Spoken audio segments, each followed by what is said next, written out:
Now it has become official that Iran has won this war. Don't listen to me.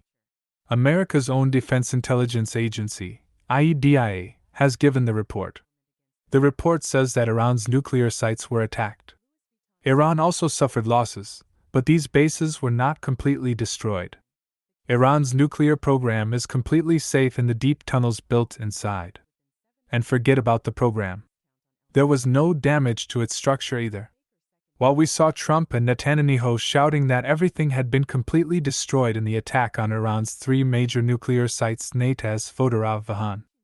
In fact, Iran knew this, so from the movement of bulldozers and trucks seen in satellite images a few days before the attack, it is now being estimated that Iran had already shifted its most valuable goods, that is, up to 60% of enriched uranium and centrifuge machines, to some other place. These are the same machines with which nuclear weapons can be made from uranium. The report also said that the inner tunnels at the photo site were smartly covered with soil by the Iranians to prevent any damage from the bombing. When this report reached Trump's table, he went crazy and said that everything is fake. Iran has been devastated by the attack. The media is wrong. This report is wrong. Everything is wrong.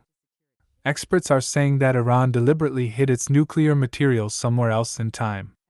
In such a situation, if Iran wants, it can slowly start its program again. He still has enough uranium to make 10 to 15 nuclear weapons. If they enrich it further, then it clearly means that Iran's nuclear program has not completely ended. There has definitely been a little impact which may take a few more months, but sooner or later it will become a nuclear power. But I do not consider this a real victory for Iran, so this was certain, but Iran has won an even bigger game, and in this it is not Israel but America that has lost, and that too badly. The plan of America and Israel was not just to destroy nuclear bases. He was working on a big game, and if his plan had been successful, then it would have been the biggest operation of the 21st century, which he had named Operation Rising Lion. This name itself says a lot. This is not just a military operation, but a reference to the Iran that existed before the Islamic Revolution. When Shah ruled Iran, the flag of the country was different. There was a lion carved on it with a sword in its hand and a sun symbol behind it. This symbol of the lion and the sun was a symbol of the power of old Iran, the royal family, and its inclination towards Western countries. We all know that after the Islamic Revolution of 1979 this flag was changed, and in its place there is a new flag based on Islamic thinking. But those who are angry with today's Iranian government, or who are in other countries again, talk about the same old flag and identity. Now, when America and Israel together named this Operation Rising Lion, it was not just a name but a well-thought-out signal. Meaning they want to remove Khamenei from Iran and re-establish the same regime that was in place during the time of the Shah, which would be close to America and the Western countries. Their attempt was to provoke the people of Iran to believe that the present regime is not their true identity, and that they should return to their old heritage. Often Netanyahu also gives this message to the public of Iran in his speeches, that they should oppose their government. Meaning that both these America and Israel want to do something such that more work gets done in less quantity. We just give a signal and a civil war breaks out there. The people who die are theirs, the losses are theirs, and the control remains ours. That is why he imposes sanctions so that poverty increases in Iran. People get upset, and then he instigates a revolution and puts his pawn in power. This time both of them had done a lot of planning together. Iran said that it had caught 700 Mossad agents in just 12 days during this war. Meaning, these are the ones who have been caught. Imagine the level of planning that was done, but this is nothing. Let us understand in this video how Iran has completely ruined the game plan of America and Israel. So friends, the story begins on June 13th this year when Israel, moving away from rhetoric, resorted to bombing, and in the early morning of June 13th, Israel attacked Iran. Loud explosions were heard in the Iranian capital Tehran, and videos on social media showed how the entire capital was lit up with the light of the explosions at night. But this fire did not stop only in Tehran. After this, explosions also took place in cities like Isfahan, Tabriz, Kermanshah, Hamadan, and Parchin. These are the places where Iran's nuclear and military bases are located. There were also separate attacks on the Natanz nuclear site, the Iraq heavy water reactor, and the Parchin military complex. Satellite images showed extensive damage in Natanz. However, now experts have admitted that the damage was not much. The first 24 hours were very difficult for Iran. Israeli fighter jets were flying freely over Iran's skies and Mossad spies were active on the ground. Those drones and anti-tank missiles were hitting important locations in Iran. Iran appeared to be left alone. Reports came that many of its senior nuclear scientists and top military officers had been killed. Then, as everyone saw, Iran also retaliated. Its wave-like weapons and ballistic missiles were fired at Israel. Some were intercepted, but some missiles reached Tel Aviv and started wreaking havoc there. Iran's missiles were so accurate that they even blew up Israel's Central Military Command Center. News of terrible devastation started coming from Israel also. Whatever was happening at that time, this area had never seen such a scene before. The Israelis had never seen such a missile. In front of these missiles, the rockets of Hezbollah and Hamas looked like children's toys. Seeing the missile falling, Israeli PM Netanyahu told his people that it seems the war will last long. Everybody hide in the bunkers. Bells and sirens sounded across Israel, meaning that this time Iran properly taught the Israelis a taste of war. Immediately after the missiles, Iran sent more than 100 drones towards Israel and clearly said that this is just the beginning and more revenge will be taken. In the beginning, America was showing that it had nothing to do with this. He won't jump into it. But when he saw that Iran was beating up his followers, Trump started threatening that Iran should make the deal or else it would have to face even more destruction. But by now Iran was upset and was in a mood to go all out. Trump felt that if he did not do anything, Israel would be finished very soon. Iran's anger was justifiable. Why would he even do any kind of deal? When instead of negotiating, you killed Ali Shamkhani, a close advisor to the Iranian supreme leader and the officer who oversaw the nuclear program. Apart from this, Israel tried its best to create destruction in Iran. The initial attacks were carried out on targets that were built to house vital equipment such as radars, air defenses, fighter planes, and control towers. Israel's attempt was to destroy whatever air defense system Iran had so that the way for further air attacks would be cleared.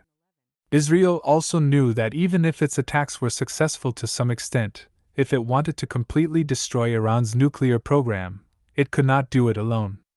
For this, it would require direct intervention from America. And further, we see how America enters this war so that Iran's nuclear program can be delayed for some time. Israel not only wants to stop Iran from building a nuclear bomb, but its initial attacks showed that its real goal was to change the Iranian regime. That is why if we look closely we see that the target of all Israeli attacks have been the officers of the IRGC, i.e. Revolutionary Guards, whereas the leadership of Iran's regular army was deliberately not touched. Israel's attempt was to work on the policy of divide and rule. In fact, Iran's two military forces often clash with each other. IRGC has interference in politics and also gets more funds. At the same time, the regular army of Iran is not given much importance in Iran, because all major operations are carried out by IRGC only. So Israel felt that if it weakens the IRGC, then the regular army might revolt, or an internal rebellion might start, and it is possible that Mossad might have set up some people inside. That is why Israel targeted IRGC officers. But Iran is also not unaware of this, and is not playing defensively either. Iran is also trying to somehow remove Netanyahu from power in Israel. For this, Iran has not allowed Israel to breathe since 2023. It's entangled. Sometimes it would be Hamas, sometimes Hezbollah, and sometimes it would be Houthis. Because of this long war, Netanyahu is facing fierce opposition even within Israel. So when Iran fired missiles just now, it targeted Israeli infrastructure and military bases and demonstrated its strength so that Netanyahu could be weakened and no one would be able to attack him. This myth was busted, and that is what happened. Iron Dome was helpless against ballistic missiles. Israeli buildings were blown to pieces and the Israeli people hid in bunkers. Iran's massive attacks also benefited it politically at home. Those who started to think that perhaps Iran is helpless in front of Israel. He got the answer. Moreover, the echo of their missiles reached the rest of the Arab countries as well. Whoever benefited from it, and as everyone knew that just after defeating Israel, America would definitely join the war. Although America wanted to come a little earlier, but Trump allowed the Israelis to split a bit. Now the thing to understand here is that Iran wanted to give a reply that would show its strength, and at the same time the situation would not deteriorate too much so that some way or solution could remain open in the future, and the whole region would not be burnt in the fire of war, and that is what happened. As soon as America and Israel talked about ceasefire, Iran agreed. Because neither of its nuclear sites were damaged. Nor did his government suffer any loss. On the contrary, he taught the Israelis a tough lesson and even chased and caught the Mossad agents. Friends, the more special thing about this entire war is that Iran fought this war directly through its missiles because even though its ally Hezbollah still has thousands of missiles and rockets, using them at this time could be very dangerous politically. The Lebanese government is already in economic and political crisis, and it has clearly told Hezbollah not to drag the country into another war for Iran. For this reason, Hezbollah is currently maintaining distance from this fight. But despite this time Iran itself directly targeted American bases so that the Arab countries which are with America can also realize the power of Iran, and they also get mentally prepared to accept that Iran is the new boss of the Middle East. Meaning, through these attacks he can show to all the enemies inside and outside the country that he has the power, and he is strong. It is not at all easy to topple his government. Another thing worth noting here is that Iran had already warned that if its nuclear program was attacked, it would withdraw from the nuclear program agreement, and it did the same. Iran's parliament has passed a bill that says it will now reduce or completely end its ties with the International Atomic Energy Agency. This agency keeps a watch across the world to ensure that no country is making nuclear weapons. This step of Iran is a warning signal for America and Israel because now Iran can execute its nuclear program secretly. This is exactly what Iran wanted, and Israel gave it an excuse by attacking it. Meaning that on this front as well, the ball is in Iran's court, and on one hand, Trump and Netanyahu were dreaming of removing Khamenei from power on the pretext of the nuclear program, and on the other hand, now even the nuclear program has gone out of hand. Now look at the way America had prepared. For example, on June 16, 32 tanker aircraft departed from U.S. bases for Europe. All these planes landed at the air bases from where Middle East operations are usually carried out. This was not a training mission. A freighter of tanker aircraft was installed, which had the capability to operate more than 200 fighter aircraft simultaneously. On the other hand, in another corner of the world, the aircraft carrier USS Nimitz, which was scheduled to stop at the port of Vietnam, cancelled its journey. Leaving the South China Sea, it was heading straight towards the Middle East, where it was to join the U.S. Navy's already existing fleet. Such a large military movement usually signaled preparations for a large-scale air war. And if the fighting had escalated and there had been a rebellion inside Iran and it had weakened, then America and Israel together would have attacked Iran. That is why most of the American tanker ships landed in Italy, Spain, and Germany, at bases that are normally used only to prepare for operations in the Middle East. Morro Air Base in Spain is a big example of this. From here, tanker ships fly which refuel B-2 bombers mid-air, which was later used by America. But the preparation was much bigger than this. There were preparations to remove Khamenei from power.